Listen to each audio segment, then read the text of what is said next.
Hello, everybody. I'll let people log on. I'm up and at her. Had a good power nap after my long evening and long morning. So wait for people to log on, and we're going to do some Q&A today. I caught up on Messenger as much as I could. Lots there actually over the last couple days, and I've caught up with that. So I see people are starting to come on, and we'll see as the numbers go up. Couple issues to talk about is gold. I notice even in comments, I get into the gold reserve, and I've gone through this quite a few times over the years. I haven't touched on this for a very, very long time, but for anybody following along with me, if you want to absolutely learn everything there is to know about gold, there's one Canadian who absolutely specializes in it. It's David Ferrero. Look it up on Facebook, and it's the gold reserves, and he gets right into the gold standard, all of it. He's a gold nut here in Canada. Absolutely follows everything about gold in markets, in reserves, and everything else.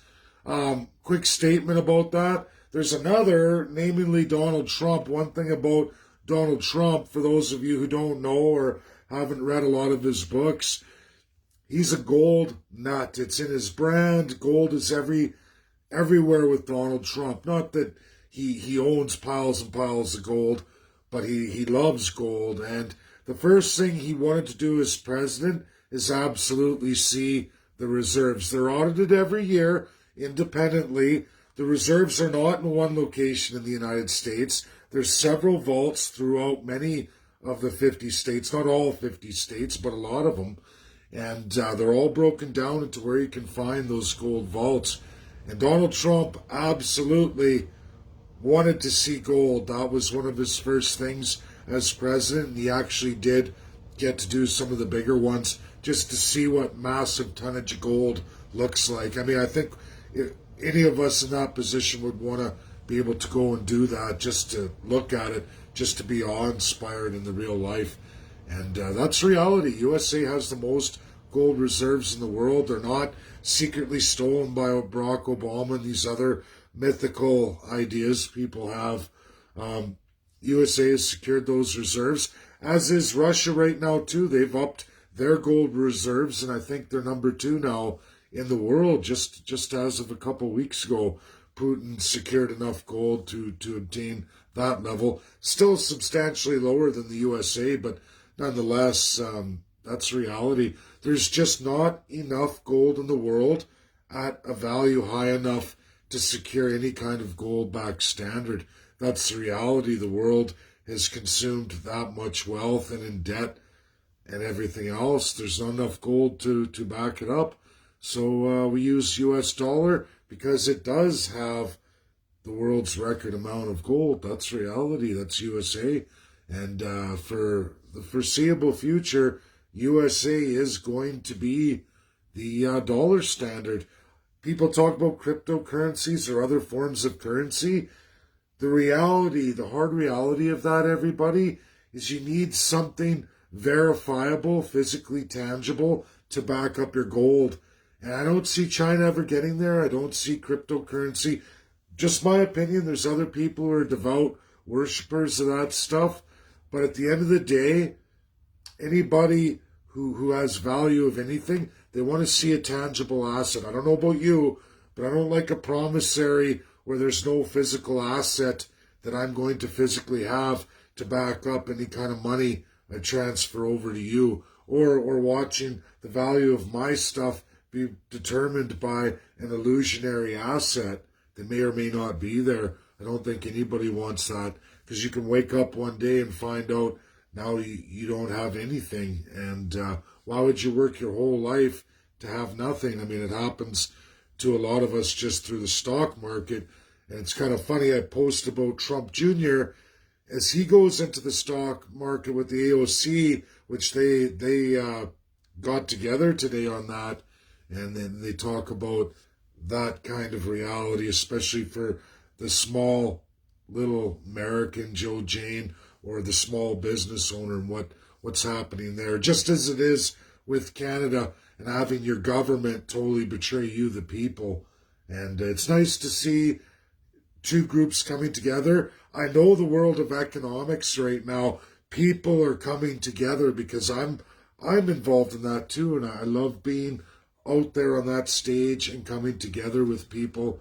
It's fun. It's fun. Just it's kind of funny in other comments I'm going to address here today. I have people in the negativity saying, "Oh, you can't do this. You'll never do this." And the reality is, most certainly can be done, and there are all kinds of examples of countries who've done that, no less than Africa. And I'm affecting academics too, that Africa's leading the world on independence. Africa's leading the world on this new evolution. That's reality, violently or not.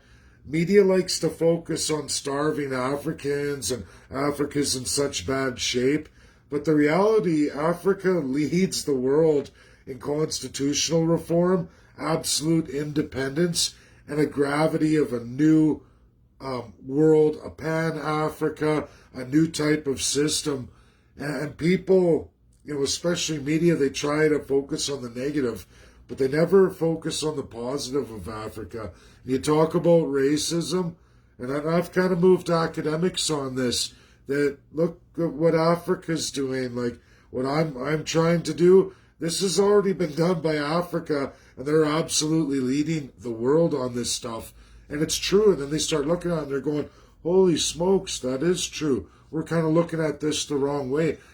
I'm not saying I'm changing the world. I'm just saying you're provoking thoughts in world academics that they weren't thinking about just, 5 years ago, over the last few years, or their focus and direction and study. Now, at least it's there. At least it's a little light bulb and a big Christmas tree that's been plugged in, that's been dead and not utilized for a long time.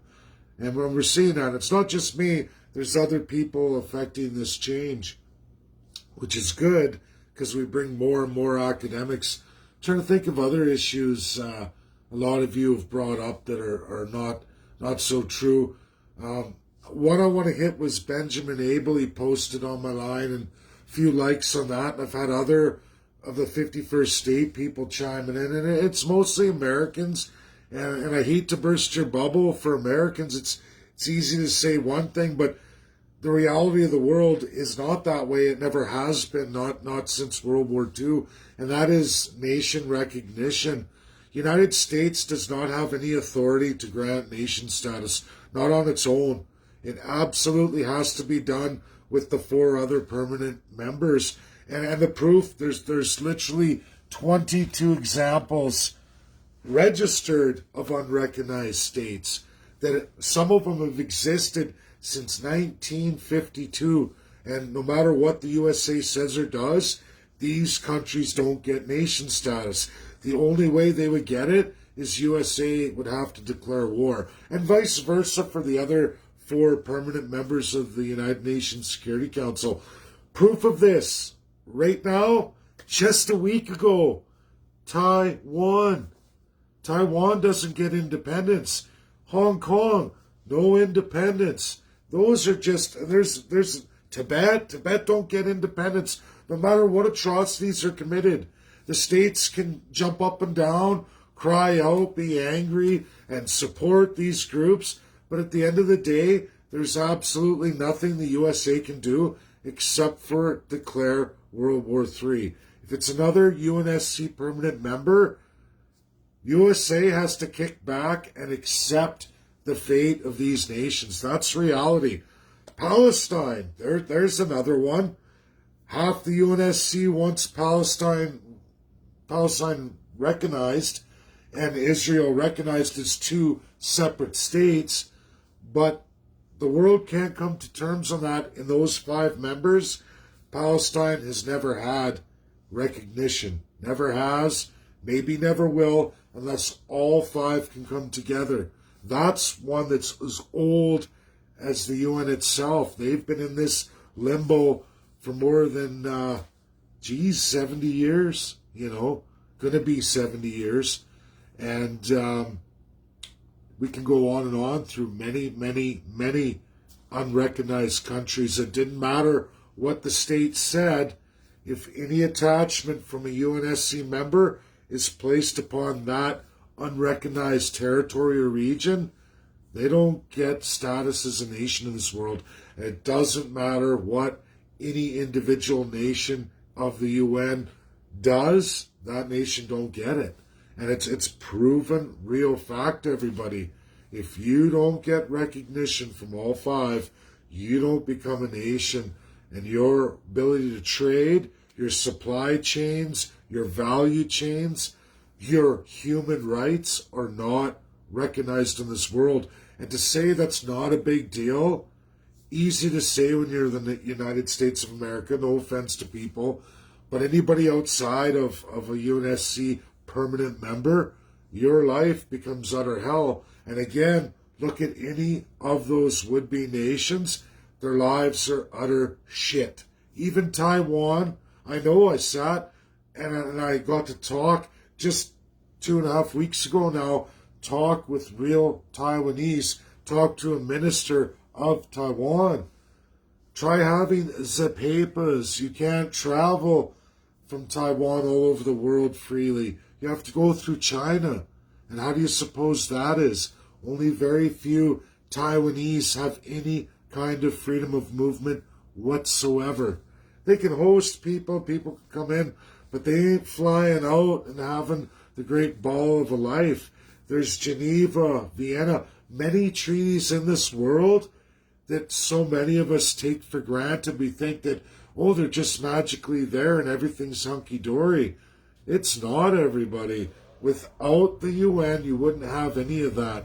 And just ask any of the nations or would-be nations that aren't recognized, and you find out what happens. You lose all your human rights. Uyghurs, we've all heard about that. It goes on and on and on. That's just the way the world works. Is it absolutely fair? No. But a lot of the luxuries you have is because you are a UN state. And this stuff's been developed since the war, post-World War II, onward. Many businesses would not operate around the world if it wasn't for that system. You wouldn't be able to travel. You wouldn't be able to trade with a lot of partners, and that's how the world works. There was a few other issues that's going to hit. Oh yeah, I got lunatics again. Like the myth is Canada people and on and on. They make these little spin-off groups and they think they're going to pull a fast one on me. I got one fellow there threatening to sue me, and I just laugh. You guys got no lawyers. No lawyers will represent you for the bullshit you put out, and you think you're going to sue me for libel? Eat shit. Sorry, everybody, but I just had to get that out there. Any of those people in that illegal system, eat shit. There's nothing you can do to me. Good luck. Have fun. Have fun suing me. I'd be more worried about yourselves going forward than threatening me with a good time, because it's not going to happen. That's reality. You're all an absolute joke. But I'm going to look at comments and everything else and see what we got. Oh, now this won't scroll. What the? Oh, there we go. Oh, it did for a sec. Obviously, what in the heck? Can't scroll, I know. There we go. Weird. Oh, a lot of people. Nobody. Well, we got one comment. This whole socialism tag has been planned long ago. We warned society it's coming when TOA, I wonder what that stands for, slithered into our house, USA. Oh, Kelly Hart. Well, Palestine should have recognition, in my opinion. Kelly Temple. Yeah, well, that's what, Callie, the funny part, Alberta will be the Palestine of Canada should we gain independence through referendum, and that's why we absolutely need the 5 to vote. I post about China. China's a real conundrum. They're a tough cookie to crack. It's really hard to get what I would call cognitive recognition, especially in question and answer. I went through that yesterday. back and forth for over a 12-hour period. They went silent since my video, which is probably good because I needed a break from the BS. But I honestly think that for a situation like Palestine, Alberta coming into something like that, should they get a referendum done, never mind going through the Clarity Act or going the road I think we should go is UNSC. And looking at China, I'll say absolutely China would likely vote for Alberta just to spite Canada. That's just my opinion. They don't make a lot of sense to me. I don't understand the culture, to be honest. I notice with China and Italy, I think there's a massive, like Italians, when we get into that Rome and certain dialects spin off of Spanish and Italian. It's pretty tough to get cultural cohesion. I can clearly see that. I have a real hard time in translation, especially the cultural side of it. You know what I mean? I don't know if I'm saying that right, but definitely there's a problem culturally with at least for me, I see with Chinese, with Italians. It's tough.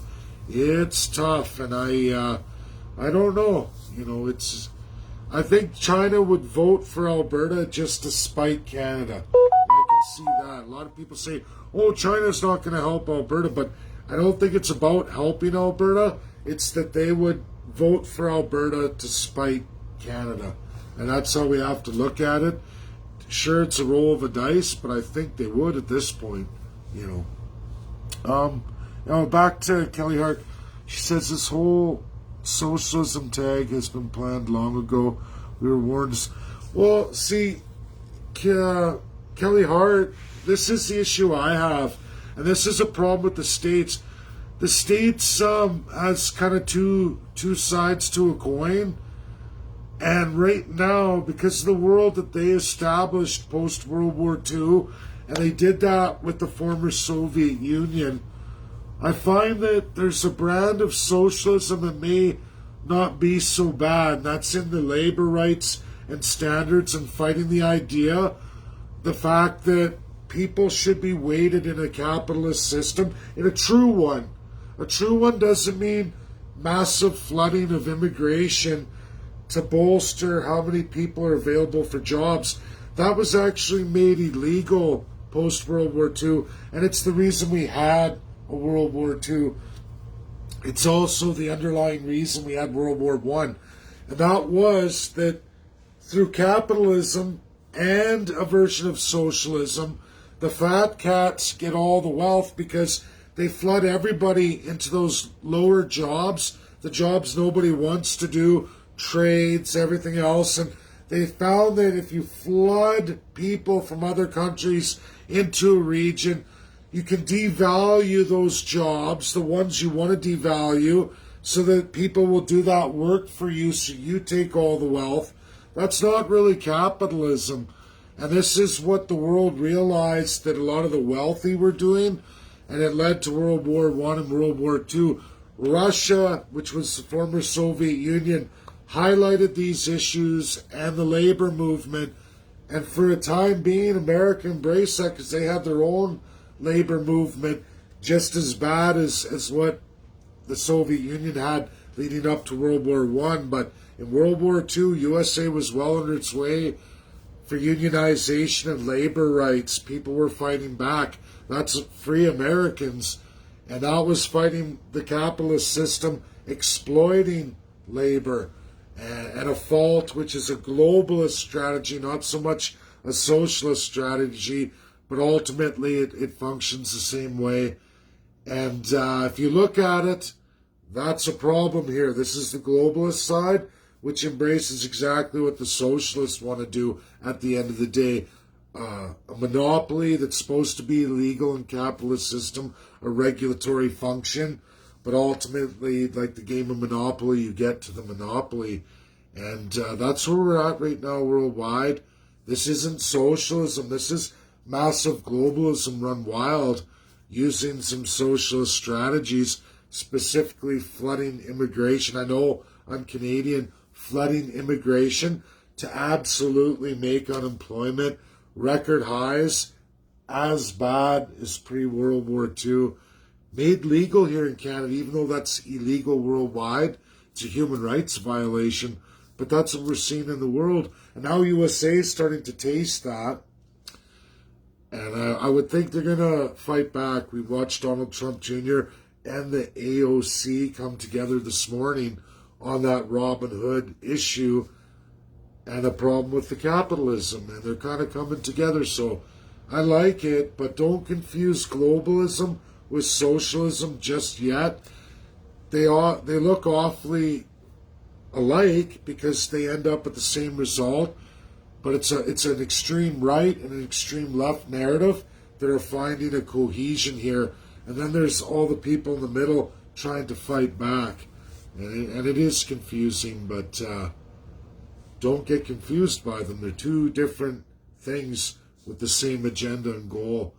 And this is where right now my work's leading me to USA and Russia, which is not the former Soviet Union anymore. They're a civil law. And they're a different system, but those two countries have to come to some kind of understanding and cohesion here going forward, because we can't have the massive labor supplies that absolutely flood countries to absolutely wreck our system. And that's what's happening. It's what led to World War I, and it's what led to World War II. That's absolutely true. Super high unemployment. And everyone has enough, and then the world goes into chaos. And that's the number one problem right now, orchestrated by both socialists and globalists. Two different bags, but a similar policy. And they found a way to get what they want in this new world order through trying to re-implement that. And it's absolutely going to push us into World War III if it stays unchecked. That's what I believe. See here. Oh, yeah, I got another one here. The UN is part of the globalist system, Marlene says. Same with the WHO and World Economic Forum, many others, pushing us towards the Great Reset. Okay, Marlene, yes, absolutely, but realize every organization you just listed is not one of the 6 principal organs of the UN. Check it out. They're all subcategories, not the 6 organs. One of those 6 organs is the UN General Assembly. Has no authority over absolutely any of the other organs. Fact, it's one of 6 principal organs of the UN, which is all 188 nations outside of the 5 permanents who are top of the food chain, top of the 6 organs. UNSC, 5 countries of this world are absolute authority. Make all the laws, judge, jury, executioner. That's it. They also have all the nuclear weapons in this world. They run the other 6 or 5 organs of the UN. The ones you just listed are subcategories. General Assembly, which is one of those 6, is just an ideas machine.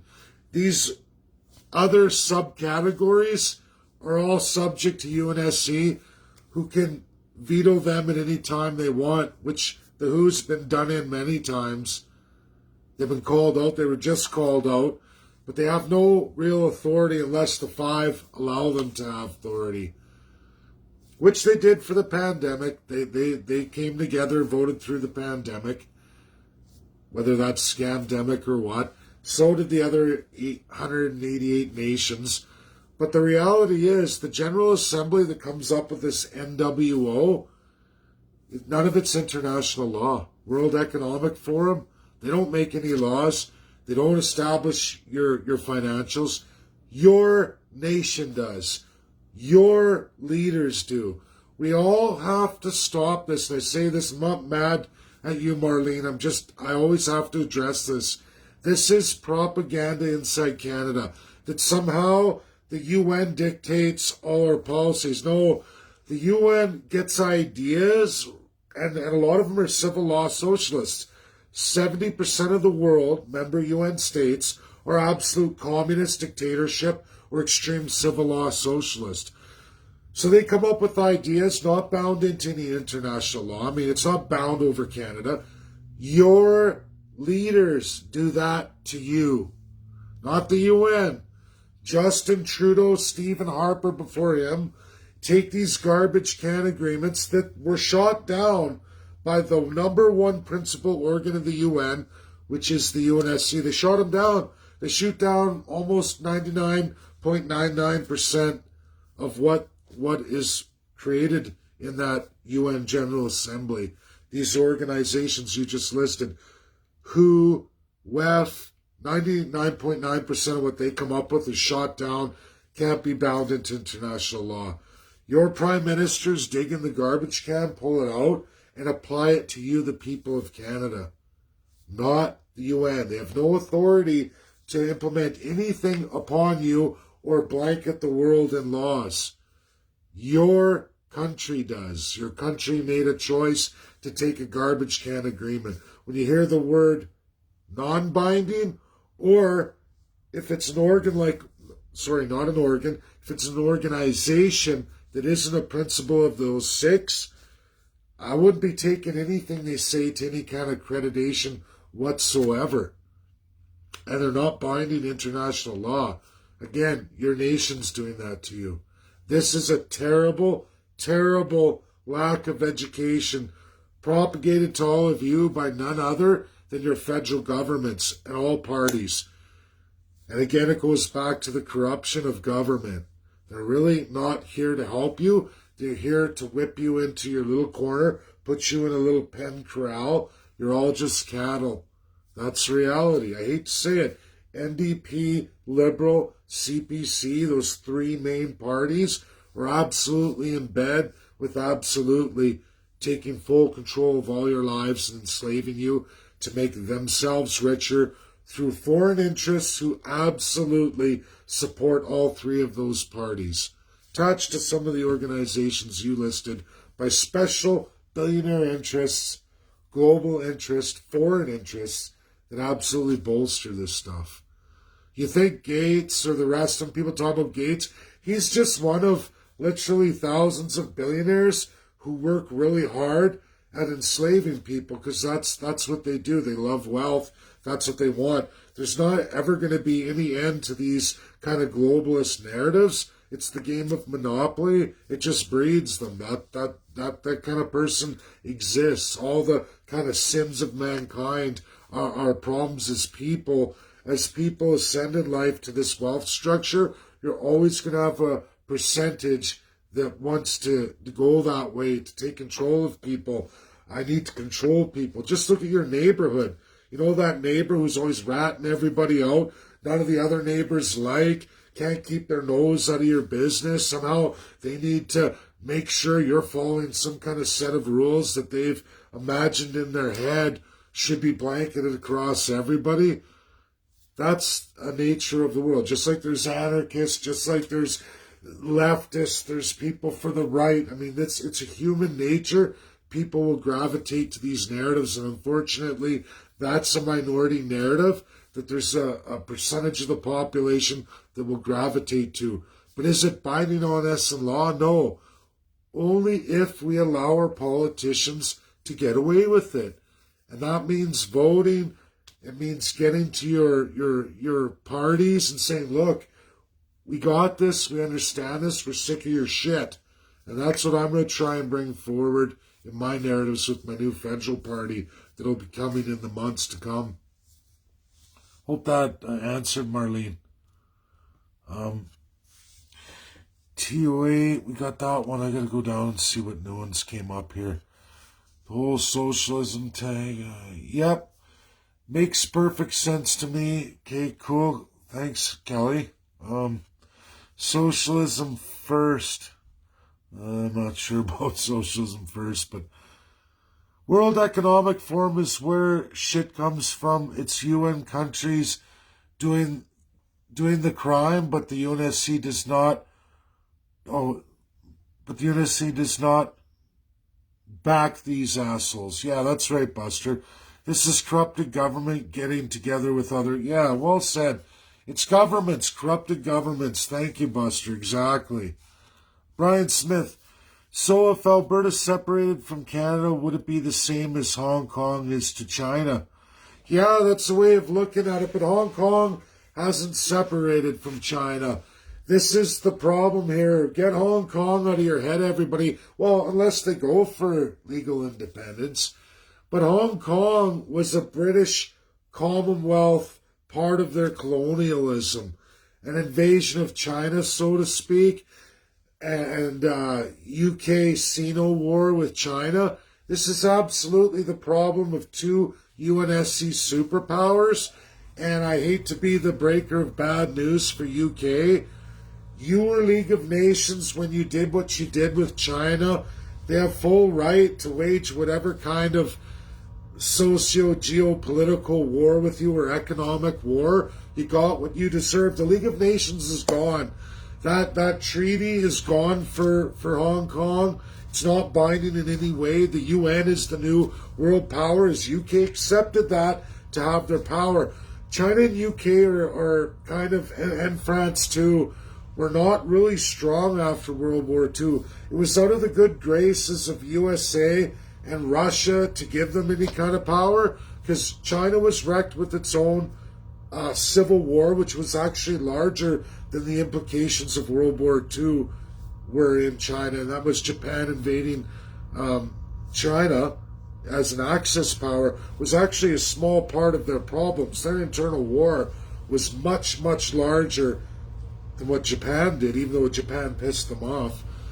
And obviously China got its revenge, but the reality is this, that when you get into these UN nations post-World War II, what happened with Hong Kong and UK prior to that has no bearing anymore. Going forward, the entire world, including UK, in those 5 countries, gave China their authority of UNSC, reinstituted by majority vote, including UK, I think by 1972. It's absolutely over for UK to make any claims for Hong Kong. Hong Kong must do its own independence, but good luck. It's very hard for any region to break out of a UNSC member state. And that's one good thing for Canada, Brian, is Canada isn't UNSC. They don't even have a temporary seat anymore. They're never going to get one back. So for Alberta, we're fortunate that Canada is just a regular UN state with no real power like a UNSC member. Alberta will never be like Hong Kong unless we piss off one of the UNSC irrevocably. But I don't see that happening. I think Canada has done a way better job of absolutely pissing off the UNSC club membership as a whole. Absolutely, USA and UK are going to back a lot of what Canada narrates, but there's ways around that, and USA and UK will never, ever go with Canada's narratives of the First Nations. UK doesn't want financial responsibility. USA doesn't want issues of the American Indian coming back on them because of what Canada has orchestrated against the First Nations, which right now, Canada has the worst human rights violations of First Nations on Indigenous peoples in the entire world. Absolutely. So this is where we have serious bargaining power, especially if we win the First Nations. If we can settle those claims, offer the self-government and self-determination to an acceptable standard for First Nations, Alberta can absolutely get there. And if we don't, threaten the UK or USA in any kind of role or responsibility going forward, not for their commitments, but some of their track records. If we can move on from that and sort of vindicate USA and UK, I think we're laughing, we're laughing. And they would definitely vote for Alberta in a situation where they're washing their hands of any liability or going backwards. And I think that's important, very important, and something that Alberta has to understand. So, no, Brian, to answer your question, no, we're nothing like Hong Kong in that scenario. Not Tibet or Taiwan either. we're very fortunate. We're very fortunate because we're not under a UNSC member. Hope that answers your question. I completely agree. They're pushing us to the brink of poverty, Leela says, with these lockdowns forcing us to accept the universal basic income. Yeah, that's the agenda of Trudeau. I would agree with that, Leela. And it's also, it is a new world order concept. It's that globalist socialism, a shared policy out of their bags of the wealthy elite who absolutely want to control the wealth.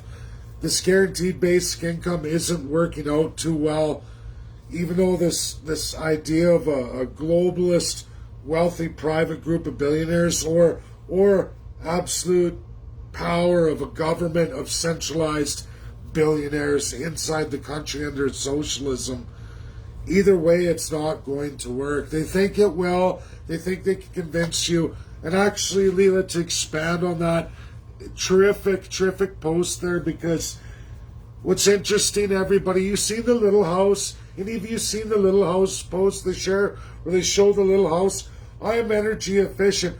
Notice how it's green as green can be on a beautiful riverfront property in a little house on the river, out in the sticks, nicely cut grass, massive acres for miles and miles on the river. Reality check, everybody. That's not going to happen. That would require property rights.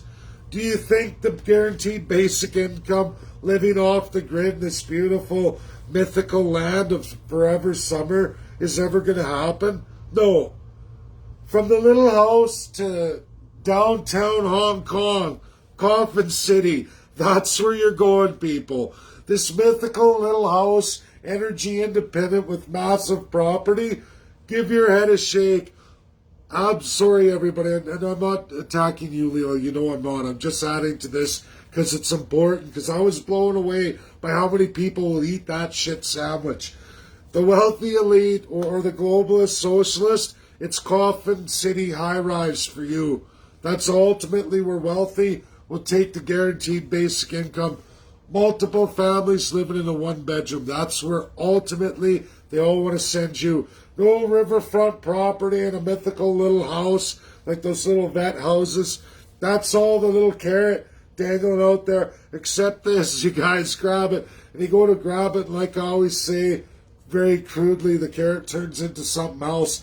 And while you thought you were holding a carrot in your hand, it turns into something you don't want in your hands, and everybody sees you with your hands on what was supposed to be a carrot that you were going to take a big old bite from, but it's something else. And if you can't figure out what that is, I don't know what to tell you, but it's really Little House on the riverfront and forever summer. That's not reality.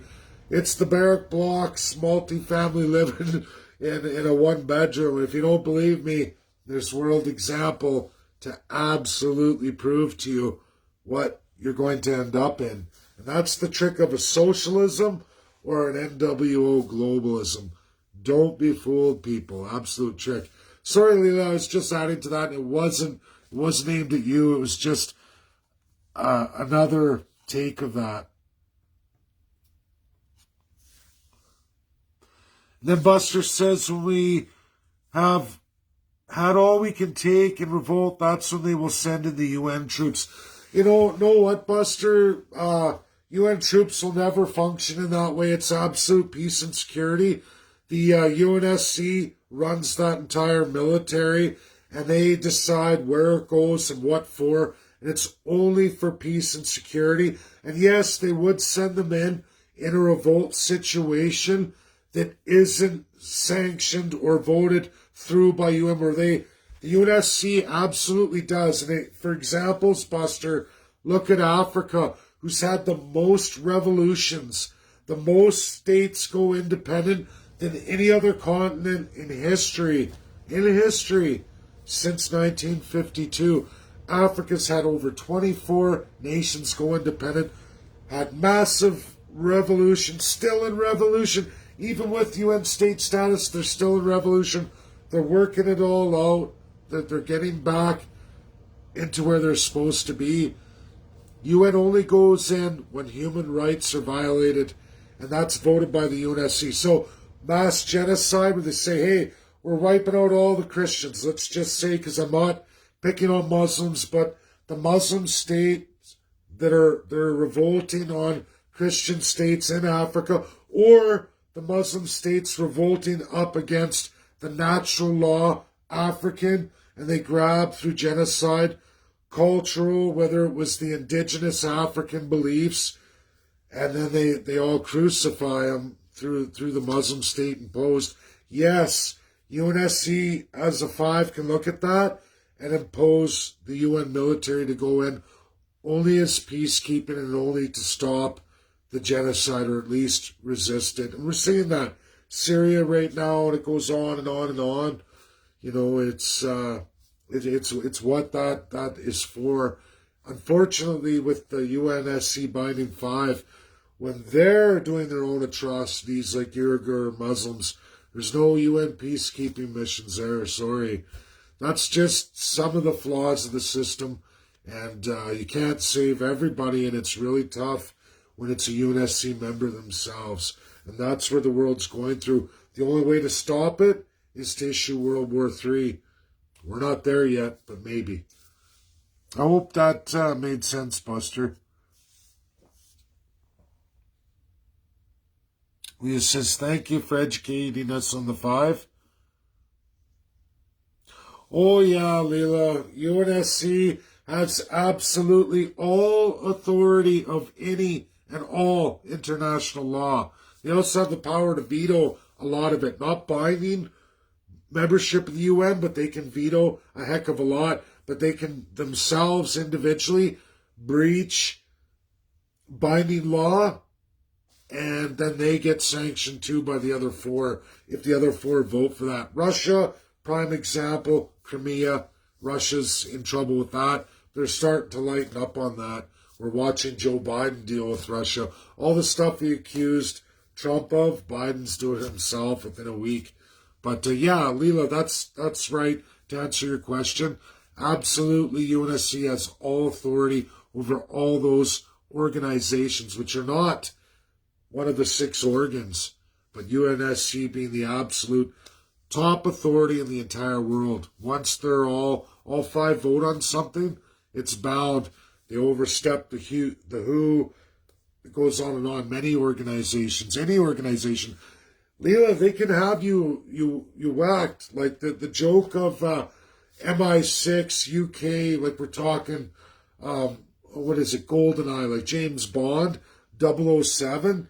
We can laugh about that, but France, UK, China, Russia, and USA all have full authority in their binding 5 power to absolutely have anyone assassinated. We watched Trump do General Soleimani. See how they don't need any, they're UNSC. Boom, stamp, this person must die. Go kill him right now. And there's nothing any of us in the world can do about it. Any one of those 5 can have anyone executed. France has had more presidents of Africa murdered since the 60s to now than any other nation in the world. They've executed more country leaders than any other of the UNSC 5. France has killed the most individual executions ordered. And like I said, it's like 007. They can do that. UK can do that. It's not really a joke. It's absolute truth. They have the full authority up to including executing world leaders, whichever they be. And then Carol says, why don't the leading 5 step up to knock down the UN and the WHO? Well, they do, Carol, but they own all those organizations. USA actually owns most of the WHO, the Citizens of America, and when they get pissed off, is what we watched. They can slap them down anytime they want. But now Biden's in, and Biden says, okay, you learned your lesson. It's me, Biden. I'm president. You get your hero cookie back. I'm going to let you go. And it's what it is. I don't know why does the world do what it does. It's their vote. They reign supreme. They choose to allow what, when, and how they decide. They only really care about their own interests. I mean, they care about world security, but they care about their value chains, their supply chains, and their controls in the world. They give us sovereignty, but they don't force your country to stop these organizations. They tell your country, just like Jesus and God, if you believe in Christianity, you get sovereignty. Your nation gets a right to choose what you want to follow through with. If you go too far in your choices, they will step in, but they don't really get too involved. There's countries who've gone way down the dictator socialist run, but as soon as they start human rights violations, there's a whole set of rules bound by that UNSC binding world laws. If you break them, you start to get punished by the UNSC. And Canada, believe it or not, is already experiencing those punishments. And we're already in the sanction embargo phase. And if we go on to too many non-binding agreements, we will escalate from there. And then if our own country starts violating our human rights at a certain level, which I argue right now with unemployment, they're forcing through immigration to absolutely violate our human rights. And I haven't sent that letter out yet. Lawyers have told me, good lawyers, one right here in Alberta, another one out in federal Ottawa, has said, hey, you know, if you go down this road, you file that human rights complaint, like that's permanent, man. Think hard about what you do, because I actually wanted to punish another professor who shot his mouth off.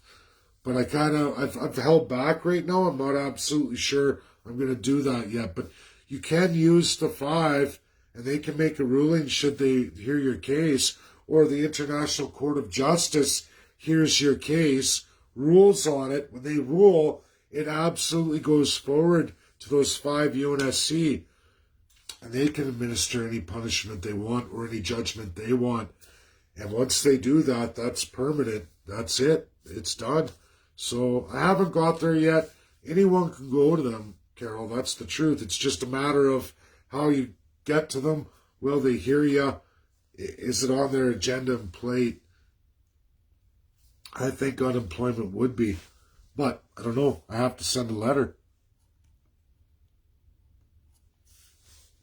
I hope that answered, Carol. America was the last nation. Gahan Nib. Hanging by a thread of freedom. Trump tried. People still didn't get it. FB stopped my text with a UGA. I'm not sure, Kelly Hart, but this is what I'm going to say about Trump, Kelly. And if you go back in my posts as an American, Trump usurped the Constitution. He tried to impose autocracy. He's getting what he's getting because it doesn't matter how you justify anything in this world.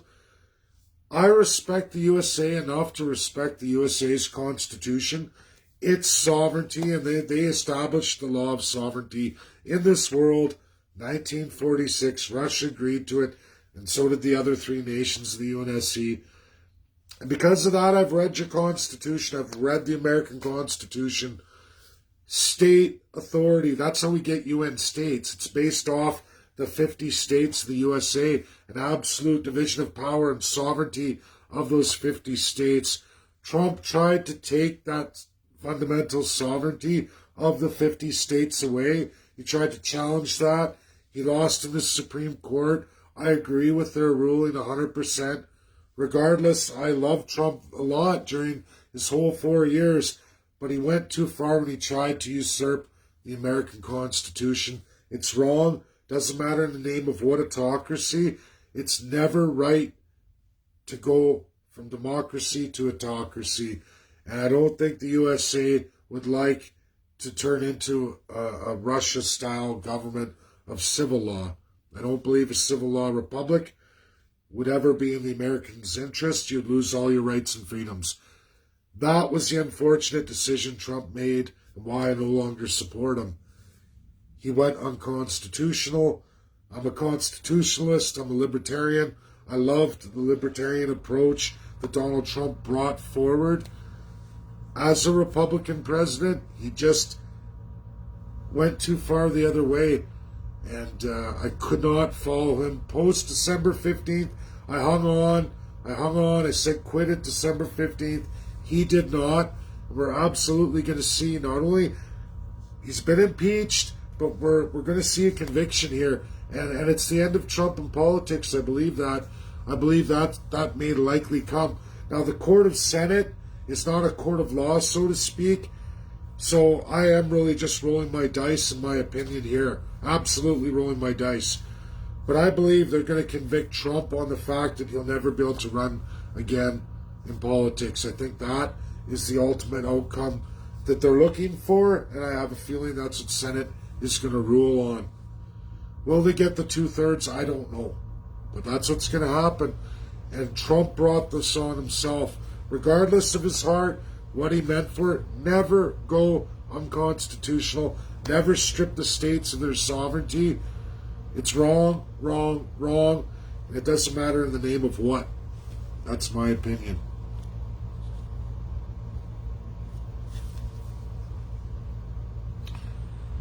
Would it be the same? Let's see here.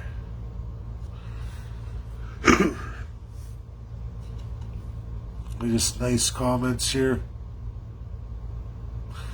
Yeah, it's funny. Twilight says, "Oh well, I'd love that house on the riverfront, laughing my ass off." Cha-ching. Yeah, you betcha, Twilight. It's true. Hey, we'd all love it. I mean, it's wicked, but no one's going to give you that probably because everybody wants the ocean front, perfect climate, right? Like Hawaii. That's why there's value of land. That's why there's so many nations who take away the people's right to land. You're never going to get that in this mythical utopia. I call it the Star Trek, everybody. A lie. And you know, Twyla, I believe, yeah, you're a tradesperson too, like me. Nobody wants to do the shit work. Just like nobody wants the shit property. Everyone wants the primo property.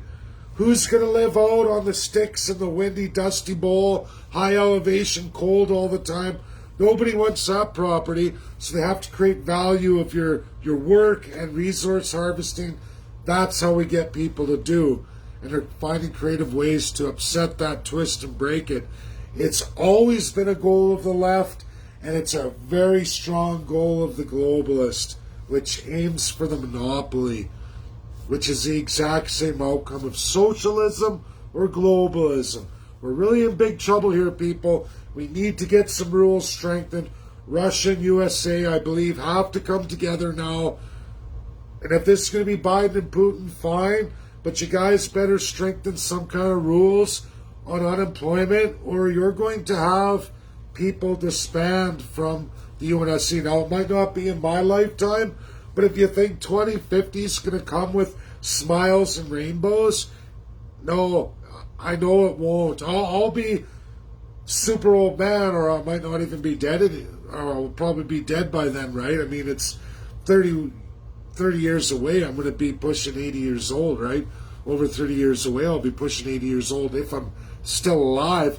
But that kind of socialist globalist narrative, people are not going to welcome coffins. You can say, oh, people accept it. They do. Yeah, they did. And by World War II, people went absolutely crazy. And we had a war. That's what happens.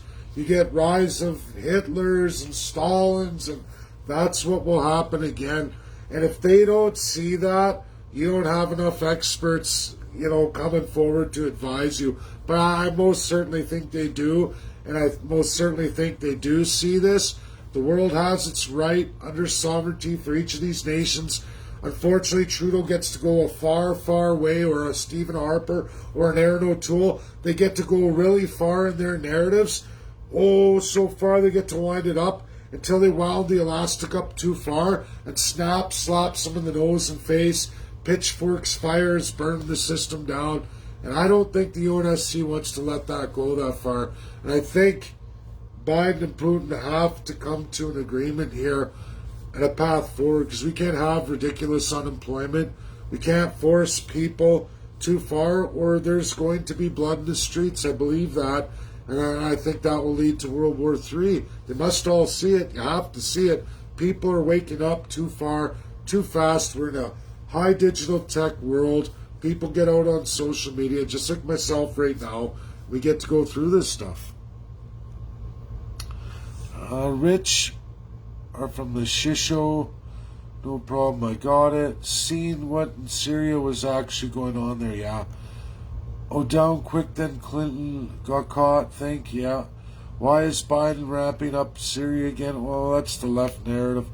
Why can't Biden and the other four make Paris climate a binding world law? Well, they're trying.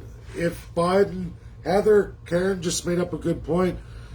Biden signs Paris Climate Accord, it will be bound into law unless any one of the five uses veto to unveto it.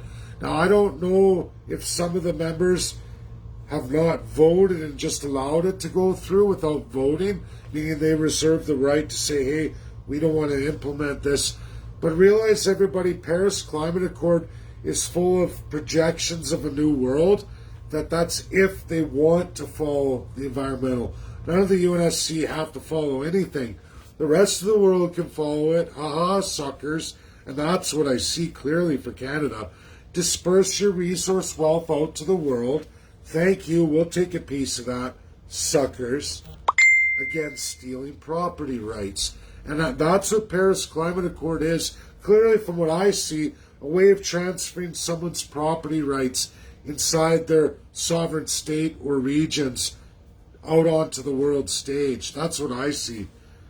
And I think that's absolute bullshit, right? This is more socialist utopia, globalist utopia to make a bunch of people wealthy at the expense of a group of others, right?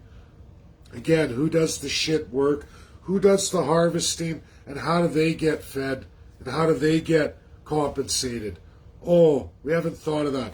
Oh, but some on the globalist side did. We'll just flood in immigration, more and more people, so we've devalued you so bad that you have to do it, a form of forced labor. And that's what Justin Trudeau, Aaron O'Toole, and Jagmeet Singh have signed on to. Filthy, dirty, corrupt politicians, liars, cheats, rapists, all of them. Corrupt to the bone, absolutely in the back pocket of absolute foreign interests of this NWO, stealing from each and every one of us to create the global utopia that doesn't exist. And for CPC to say they're not socialist globalist, bullshit. That's reality. Sorry. Andrew McDonald watching. Let's see here. Everybody talking about Biden. Anyone who cares about their economy, yeah, Buster's right. Yep, I think that, WW is coming too. Well, it will, Twyla, especially for us working class folks. There's only so much the mass of the population will tolerate. There's just too many go-getters that'll never give this up. And in the long term, at the breadlines, you can only go into Dust Bowl for so long before people go nuts and it's over. Alberta knows better than any region probably in the world. We went through absolutely the worst Great Depression in the world, and it lasted the longest for Alberta. And we absolutely got more done to get away from Canada than any other region did. And if it had kept up through World War II, I think we would have been our own rebelled state, independent state. We had the Northwest Rebellion. I mean, that was Saskatchewan and Northwest Territory. Under the whole thing was with Alberta Incorporated, but we could easily get there again. If anywhere in Canada, it'll be us again. And another problem is our own attacking our own. Well played, huh? Yeah, I agree, Kelly. That's the truth, but this is the propaganda that people have to be smarter than that. Unfortunately, this is the age we're in. Too many people will watch a YouTube video and they don't care about the fact check of all. Like, I had some comments, people about China doesn't have a constitution. Oh yes, China has a constitution. 39 pages. It's even longer than Canada's pathetic 2-page constitution. Sorry. That's the truth. Our Charter of Rights, even the Bill of Rights, was one page, really, right? Like, it's not that big, not that big at all. We're very pathetic here in our Commonwealth, very dictatorial, very autocratic, and people will make fun of other countries that have real issues and socialism. I don't like any of that, but if you don't think we're a real socialist autocrat system here in Canada, you're just a victim of propaganda, or your lives are great and wonderful, and for a good portion of the population, sure, maybe they are, but for a mass majority of the population, they aren't, and we don't have the climate to back that up, and we are absolutely going down the toilet right now at the fastest rate of any other country in the world. We're ramping up immigration at an unprecedented level worldwide during what's supposed to be a pandemic, and no other country in the world is doing the same, only Canada. And no one's saying that's a human rights violation. Our politicians are killing Canadians. They're spreading this virus. If you believe that, and you believe in COVID-19, then no sooner look at the federal government as the number one source of spreading the virus.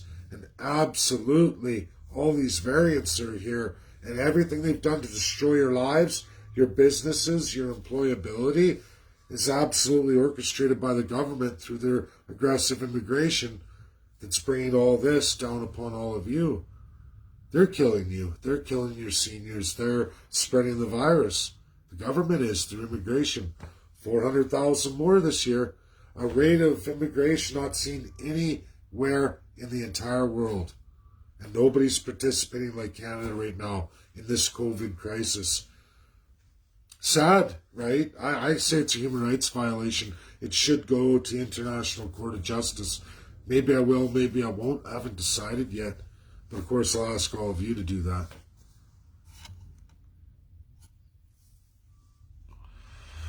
Well, I think I came to the end. I hope I didn't miss anybody. Separate, divide, tricks of the agenda. Buster, so is Canada. Yeah, you guys are just commenting back and forth. I expect a dictatorship to have a constitution. I'm not sure what you mean, Brenda, but expect dictatorship to have. Everybody can have a constitution, Brenda. It's you can make a constitution that enshrines dictatorship. There's massive countries that did that. Massive. It's how you write your constitution. There's so much to it. It's a lot of work, and you have to address all these issues. Yeah, I don't know about fake virus. Kelly Hart, just so you know, I talked to Canada's leading expert of the time, number one expert who isolated the virus. I believe it's a real virus. I don't know. I don't believe that per se what they're telling us about death rates justifies the lockdowns. I believe it's a real virus, just like the cold flu or anything else. It may have more complications than, like it might be a super flu, but I don't know if it's justified in its death rates to justify what they've done to us. Let's put it that way. But the Trump administration at the time sent me the Canada number one expert they trusted. He's in Saskatchewan. He had it isolated. He was doing animal testing, and Canada pulled his funding. Real guy, so I believe it's a real virus. I just don't believe it's really as impactful as they've made out to be. And I don't think it justifies the lockdowns and the crazy, crazy narrative. I think it's been absolutely used as a weapon for NWO, the globalist socialist reset, a convenient weapon. That's what I believe. But everybody, you're entitled to believe what you want. I just haven't seen anything in science to vindicate the concept that there's no virus. There's a virus, I believe, and I trust experts, right? But anyhow, everybody, I think that's about it. And I hope you guys all enjoyed this Q&A. I'm going to get about the rest of my day. Say sayonara. I hope people learned a lot. Thank you for all the questions. Sorry if I missed anybody. As well, I don't know if I hit all the issues I wanted to. I think I missed a few. I should have wrote them up before I did this live. But